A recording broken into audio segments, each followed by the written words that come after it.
Hola mis queridos amigos, nuevamente con ustedes, doctor Maximiliano, un consejero de internautas que hoy día les va a hablar acerca de cómo nos volvimos un paraíso para pocos y un infierno para muchos, y hemos seguido un proceso inverso al que han seguido Estados Unidos, Europa, inclusive China. ¿Cómo fue posible que hoy haya miles de ecuatorianos que quieren escapar del país, que se quieran ir como migrantes, como becarios, como estudiantes, como trabajadores, como lo que sea, pero que piensen que Ecuador es un infierno, el peor lugar donde podrían existir? Es más, quieren llevarse a sus hijos, quieren llevarse a sus padres, quieren llevarse a sus parientes, ayudarles a salir, a escapar de este país que se supone que es uno de los países más ricos del mundo. Tiene oro, tiene cobre, tiene uno de los, un clima benigno, tanto así que cuando en la Sierra Norte se producen naranjas, en la Sierra Sur no se producen, pero cuando en la Sierra Sur se producen naranjas, en la Sierra Norte no. Es decir, podemos tener naranjas todo el año, uvas todo el año, papas todo el año, maíz todo el año. Tenemos pesca, un río abunda, una corriente de Humboldt que trae enormes cantidades de pescado. Tenemos una corriente del Niño que nos llena de camarones, de manglares, de lluvia, y la lluvia se convierte en un lujo, en algo inimaginablemente bello en los países del mundo, ahora que los desiertos, la desertificación sigue avanzando en el mundo. Pero además podemos disfrutar de un clima primaveral en las mañanas, un poco frío más tarde en las noches, más frío en las noches, pero al día siguiente volvemos a tener sol. Cuando hay lugares en este planeta, en el hemisferio norte, en el hemisferio sur, donde hay días enteros donde no hay sol, y hay días enteros donde nunca se va el sol. Esto hace que Ecuador se considere no solamente rico desde la naturaleza, sino geográficamente, y todo eso nos hace pensar, ¿cómo diablos es que si este país es tan rico, por qué estamos en las circunstancias que estamos? Esto nos recuerda aquel dicho que dice, la suerte de la fea, la bonita la desea. Existen países que la mayor parte de ellos son desiertos, como Chile, que tiene un desierto en la costa y, el desierto de Atacama, que tiene montañas extremadamente empinadas, que apenas es una franja de tierra frente a un océano Pacífico helado, frío.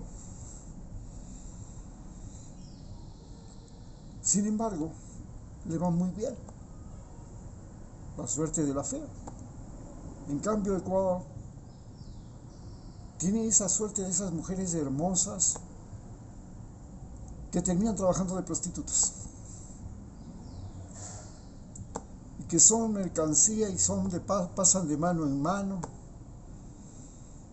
son vejadas, humilladas, maltratadas, corren riesgo su vida, tienen que salir en la noche y pasar el frío, las penumbras, la incertidumbre, y luego son maltratadas y explotadas por un cabrón.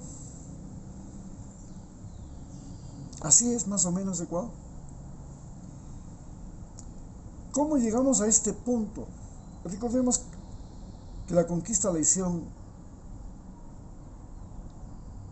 unos pobres de España, que por cierto habían heredado una gran cultura, la cultura de los moros.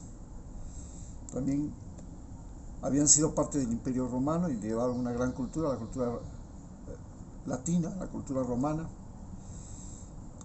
Tenían su propia cultura, los iberos.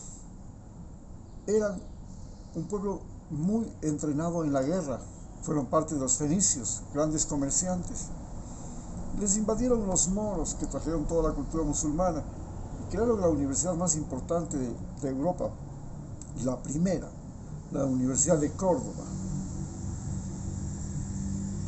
Y entonces tenemos que vienen acá a conquistarnos los españoles, pero los que vienen acá no son los ricos españoles, sino aquellos que estaban en la denominada Extremadura, la parte más dura de España, la parte del extremo duro de España, Extremadura, una zona semidesértica, difícil, donde se libraron los últimos conflictos entre moros y cristianos, y esto produjo que haya un cambio de propietarios de la tierra, desalojos. Los moros tuvieron que dejar España, fueron expulsados, hubo una nueva clase social, una nueva economía y muchos presos en las cárceles, presos porque no tenían qué comer, porque había desaparecido el modo de vivencia, de convivencia, de producción, y se podía imponer un nuevo modo de convivencia y producción. Y esto hizo que las cárceles se repletaran, y recordemos que Cristóbal Colón llega a América con todos sus navegantes que son sacados de las cárceles. Y ellos son los que llegan a América. Pero Inglaterra llevó a Australia 170,000 prisioneros a las cárceles más modernas del mundo en ese momento, que estaban en Nueva Zelanda y que son ahora, que crearon lo que es ahora el patrón carcelario, el diseño de las cárceles del mundo. Y luego, en el caso de Australia, fueron y pusieron ahí hombres y mujeres sacados de las cárceles, les dijeron miren para el otro lado, media vuelta, y salieron corriendo con los botes y les dejaron ahí a su suerte, sobrevivan como puedan. Y así fueron los australianos que llegaron a Australia. En el caso de los españoles que llegaron a América, venían con una obsesión, el oro y la plata. Y esta locura del oro y la plata, acompañados de una fe fanática que les hacía creer que su destino no estaba en sus manos, sino en las manos de Dios, les hizo los más intrépidos y audaces conquistadores de la historia humana, porque llegaron primero conociendo un océano que ni siquiera sabían dónde estaba, ni siquiera sabían qué era, a un continente que tenía animales, personas, plantas completamente diferentes, lenguas completamente diferentes que no podían hablar, no podían entender por nada del mundo, no tenían ni siquiera idea de dónde estaban metidos. Y así se montaron y fueron a descubrir el Amazonas, se metieron a los Andes, llegaron a lo que es Cundinamarca, al Perú, a la Argentina, por el Río de la Plata se subieron, llegaron a Bolivia y descubrieron plata, una montaña de plata, y se volvieron locos y crearon la primera moneda del mundo. Pero ellos traían escritura, y entonces, como en Europa ya se producían libros, y los libros se convirtieron en la memoria humana más importante que existe hasta el día de hoy, en que el internet le va superando. Ellos no solamente tenían la ventaja de que tenían mejor capacidad inmunológica, no les pasaba nada con las enfermedades que ellos mismos portaban. En segundo lugar, tenían armas, tenían las ruedas, tenían armas de acero, tenían la rueda, dominaban la pólvora y tenían lenguaje escrito. Con esas ventajas sometieron a los indios y crearon el mestizaje. Una cosa muy interesante, porque en Europa se vivía un deterioro genético. Este deterioro genético comenzó cuando la Iglesia Católica se apropia de toda Europa y comienza un intercambio, una vida que se reduce a vidas en pueblos y comunas, en comunidades cerradas, casi aisladas, donde se mezclaban los parientes. A tal punto llega el deterioro genético de Europa que se casaban entre primos de las diferentes cortes de Europa, y el último rey, los últimos reyes de España, ya tenían taras genéticas, cierto cretinismo, cierta estupidez. Inclusive el marido de Catalina la Grande era un cretino. Entonces había un deterioro genético en Europa. La llegada a América y el origen es lo que, al mezclarse con las indígenas, el instinto les decía que había que tener hijos en esas mujeres, porque esas mujeres eran gentes que tenían mejor información genética que sus propias mujeres. Se dice que las mujeres españolas que llegaron a América llegaron no por amor, sino por venganza, porque Pizarro no quería saber nada, hasta se casó con una indígena, lo mismo que hizo Cortés de las mujeres españolas. Entonces, en venganza, Pedro Arias Dávila, que era el gobernador de Panamá, mandó un barco y trajo a las mujeres de los conquistadores españoles a Lima. Si no, no hubieran llegado mujeres españolas posiblemente a Lima.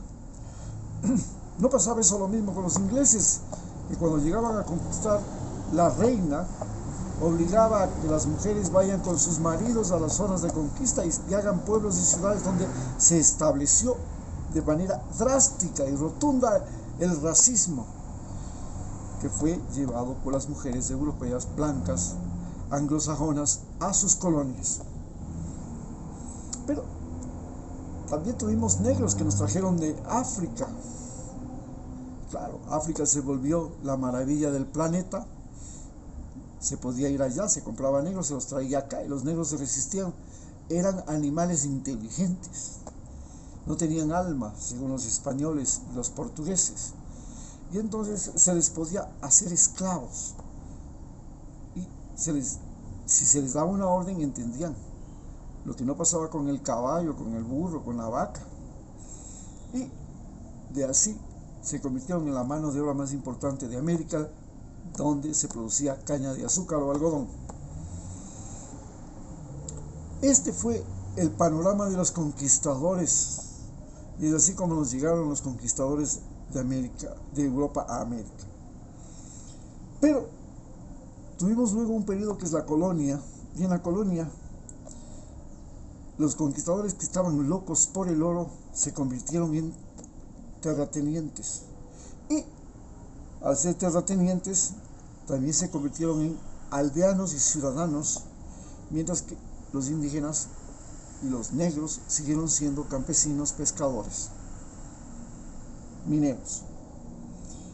A su vez comenzaron a aparecer autoridades locales nacidas de hijos de españoles, los denominados criollos, que llegaron a un momento en que ellos querían ser los que gobernaban América Latina, y entonces ellos se levantan contra los españoles, contra el rey de España, exigiéndole que las autoridades locales sean criollos, ya no sean más españoles, lo que se llamaban chapetones.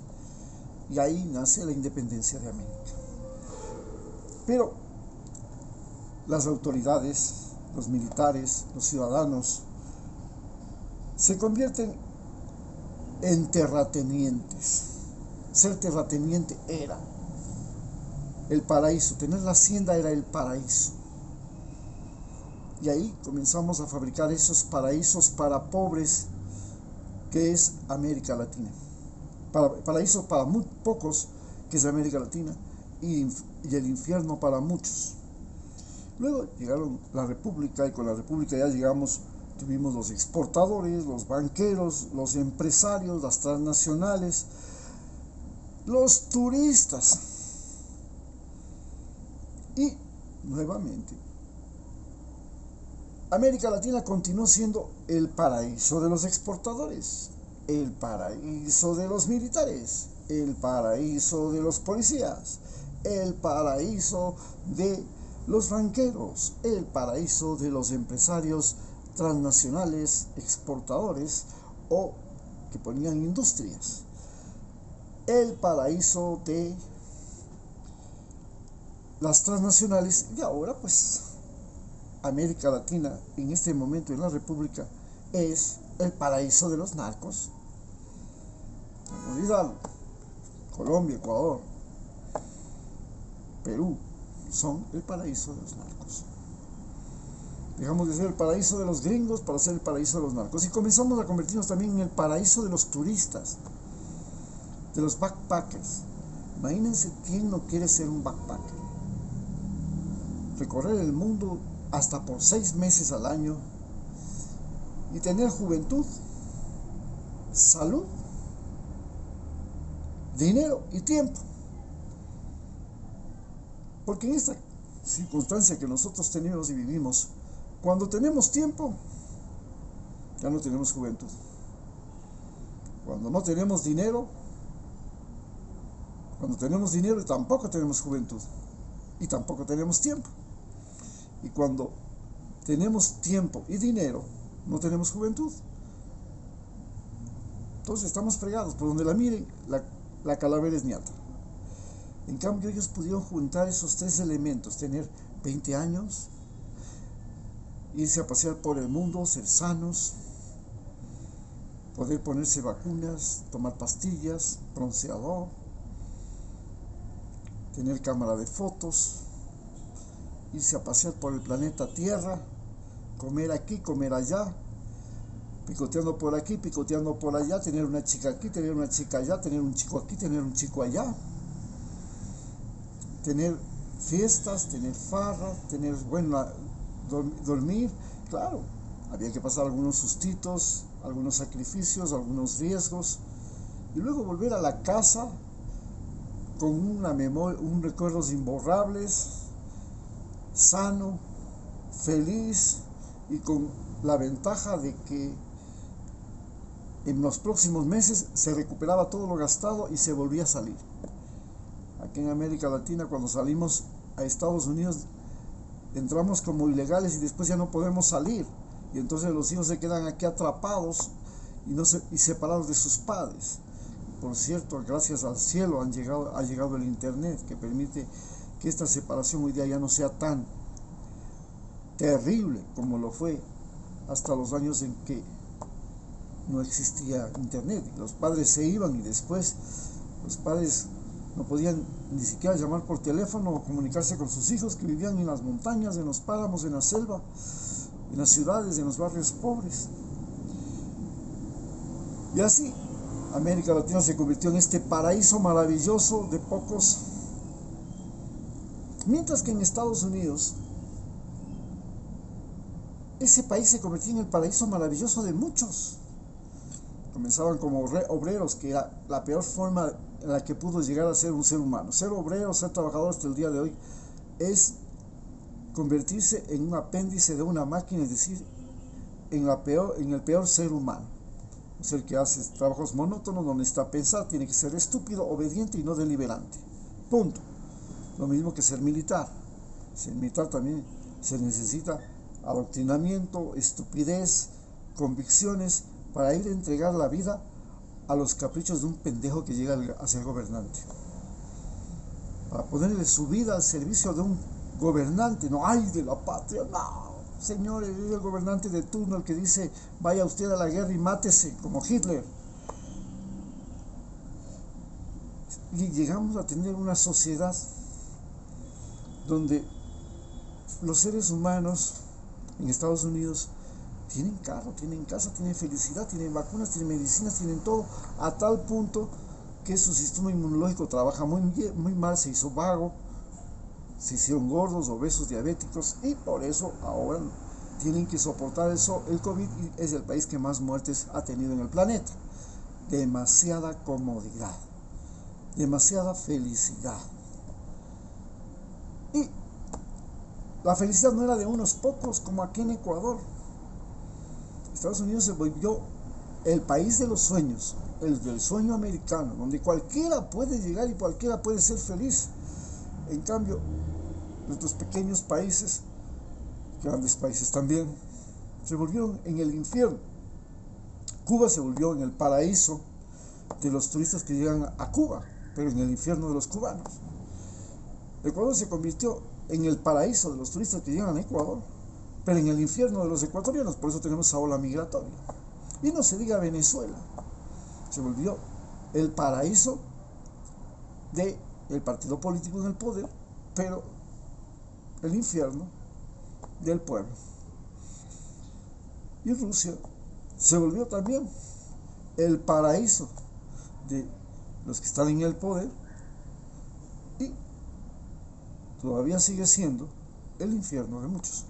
China no, ha comenzado a convertirse en el paraíso de los chinos, un paraíso muy particular, con una capacidad de albergar 1.400 millones de años. En cambio, India es el infierno de los hindúes y el paraíso de los marajás. Así es como nosotros nos hemos convertido en el paraíso de pocos y en el infierno de muchos. Y esos pocos son los que o son gobernantes, o son narcotraficantes, o son políticos, o son artistas, o son científicos, o son estrellas de televisión, o son periodistas, porque el resto de los ecuatorianos mejor caminamos en la sombrita, que no se den cuenta que existimos, porque si usted saca la cabeza, no falta el ladrón que le robe, el tipo que le seduzca a la muchacha y la prostituya, el traficante de seres humanos, el asesino, el sicario, el político que le pida que vote y que haga campaña por él. No falta eso. Es así como nosotros nos convertimos en el paraíso de pocos y en el infierno de muchos. Muchas gracias.